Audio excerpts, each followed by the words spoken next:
ditulis detailnya SD mana di mana, SMP apa di mana, madrasah mana di mana, ponpes mana di mana. Hari ini Minggu 11 Januari 2026, kami bersama para asisten, staf ahli, para kepala OPD, para camat dan para ketua puskesmas mengadakan rapat pemutahiran atau finalisasi data yang diharapkan oleh Bapak Menteri Dalam Negeri selaku ketua tim pemulihan bencana di Pulau Sumatera. Kami melengkapi data secara rinci, yaitu penyelenggaraan pemerintahan, pelayanan umum, kemudian jalan, jembatan, dan juga sarana sekolah, sarana kesehatan, dan juga sarana ibadah.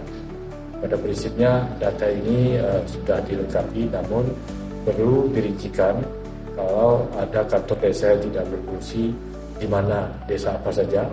Kemudian kalau ada jembatan yang masih belum berfungsi, jembatannya di mana dan di kampung mana.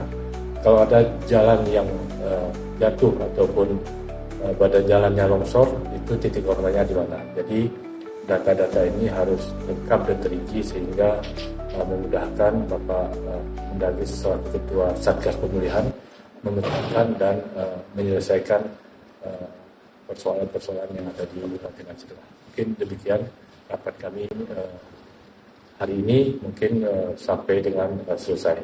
Assalamualaikum warahmatullahi wabarakatuh.